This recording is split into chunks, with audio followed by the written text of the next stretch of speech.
Hi everybody, welcome to another edition of the Sunday Drive. The Sunday Drive is sponsored by Midtown Mattress in downtown Lindsay, but they are so much more than just mattresses. They have furnishings, home decor, and they also recently started carrying Ashley furniture. So if you're in Lindsay and you need something, check out Midtown Mattress. Today we're going to be speaking with Kimberly Dawn, and Kimberly has a store, Kickin' Cowgirl Designs. She is a cowgirl. She goes to rodeos all over Canada and North America. Yeah. She is a cancer warrior and a philanthropist. So we're going to talk to her about all that on today's edition of the Sunday Drive.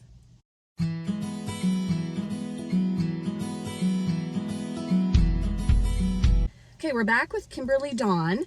Kimberly, first of all, let's start by telling me a little bit more about this whole rodeo business, because I first started following you on Facebook and I saw that you are a cowgirl, but I didn't have any idea that there was such a big rodeo culture in Ontario. It's very huge. There's actually 3 rodeo companies in Ontario that we work with. Black Creek Rodeo, Rawhide Rodeo, and Ram Rodeo. Just to give you a little background idea, the bulls for rodeo are here actually in Bobcaygeon, and for the rodeo in Rawhide, they're actually in Pontypool for the bucking horses. Wow, so that's where you get them. That's where, and then the bulls for Black Creek are actually in Metcalfe, Ontario. So they're actually all not too far in our backyard. And there are so many people involved. Like there's from young kids to adults attending my little guy, taking part. Your little guy. Yeah, he's 2 years old and he rides sheep. So amazing. So tell me a little bit more about it. How big is this community? And all throughout the summer, almost every weekend, right? Yep, we had 2 weekends off. We just came home last night from a rodeo in Ottawa. We were there for 2 days with Black Creek Rodeo. It was a sold-out performance. Again, it is a family fair event. So lots going on. Who would have thought in Ontario? It's amazing. And you don't only attend in Ontario though, right? I've seen you go to the States. Yeah, we've been to the States. We've been to Quebec. The furthest we've gone to is actually Hawaii. We went out to a rodeo in Hawaii there, shipped everything out. And then we've also done Texas. We've done Oklahoma, Michigan, New York. We've been some places. And how did you get involved in rodeos? I started the company as a fundraiser, getting ready to go back to Africa, and I went to a horse show and someone said, hey, there's a rodeo, you need to get in contact with this person. I was like, there's rodeos in Ontario? I thought it was only in the States. And I got connected with BJ and Ross Miller, and then it just kind of snowballed from there. Wow. So 10 years in January. And that kind of parlays into your philanthropy, right? Because you like you said, you were wanting to do a fundraiser. Yes. Tell me more about that end of it. So I was getting ready to go back to Africa. I needed a fundraiser. And so I thought, okay, I'm going to come up with the design that the proceeds are going to go back to Africa. So we come up with our buckle logo right here, which is our original logo. And part of the proceeds went back to Africa. And still to this day, we donate 10% that goes overseas. And initially, you've done a number of different things for the people of Africa and Uganda, right? Tell me about correct. That. So I lived in Kenya for 3 years, and then I did 2 and a bit years in Uganda, and I started a feeding program / sports program in 7 different slums in Kenya. And what made you want to do that? I always wanted to go to Africa and go on a safari, and then I fell in love with it. And, a couple years later, I was there living there.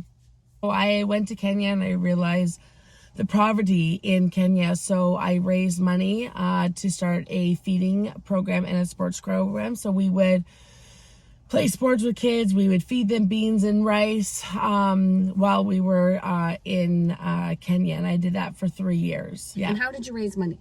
I would go to different churches. I would do fundraising. I would collect sandals.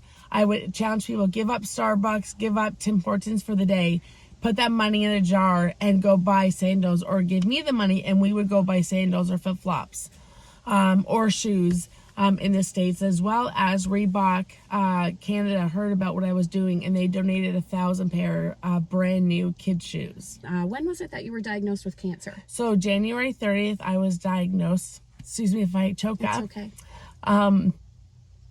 H2 triple negative breast cancer, which is the fastest growing breast cancer out there. So they staged me at stage 3. back in January.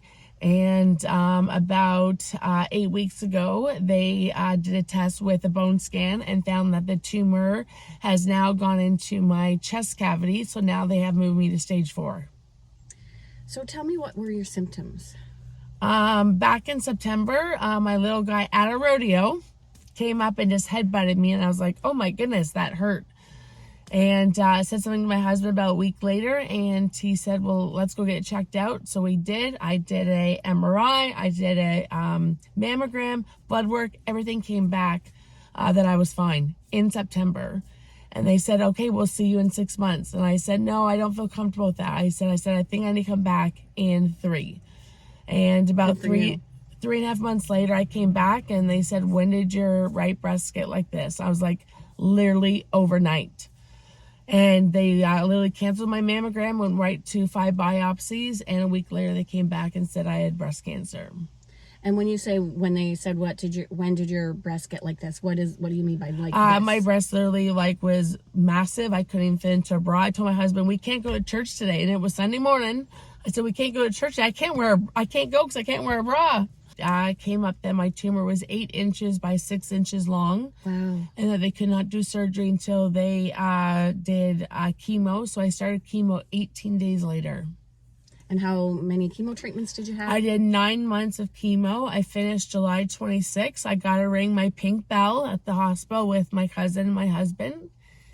And then they were giving me 6 weeks off to kind of just prep and get my body back to getting ready for surgery. Surgery was actually supposed to be today, and it was canceled last Friday. How come? The tumor is still too big and they don't have enough margins to close me, so they put me back on chemo for another 3 months. And tell me about chemo. How does it impact you?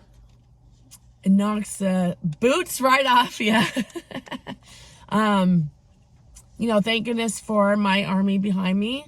That was there to, do the store, help at the house, help at the farm, help with Noah.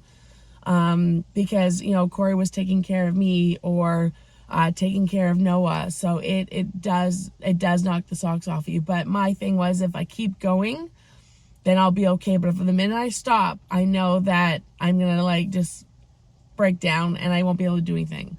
So I literally just kept going. Yeah, like every weekend you're at my goal was not to miss one rodeo the entire season, and I did not miss one rodeo. My shirt is pink for breast cancer, so KCD stands for Kicking Cowgirl Designs or Kicking Cowboy Designs.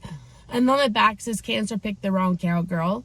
And so we did as a fundraiser, we did hoodies and we did t-shirts, and we've also teamed up with Peterborough Regional Health Hospital, and part of the proceeds are going back to their cancer care center.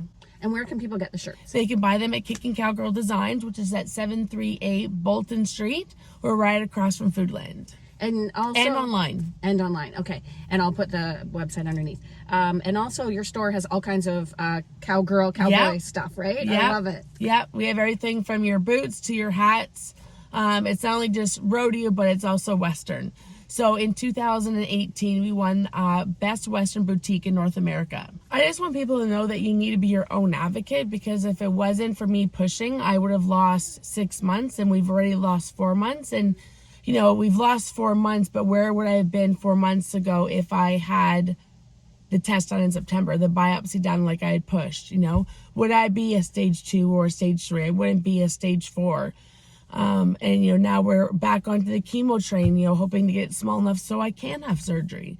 So, like I said, you need to be your own advocate. Right. And if I've heard people say this before, if you feel something is wrong, go and do it. Yeah. And force. And it's not just females. Males can get it too. I've met males in the cancer ward, that they've had breast cancer. They're dealing with it. If you feel something, go fight for it.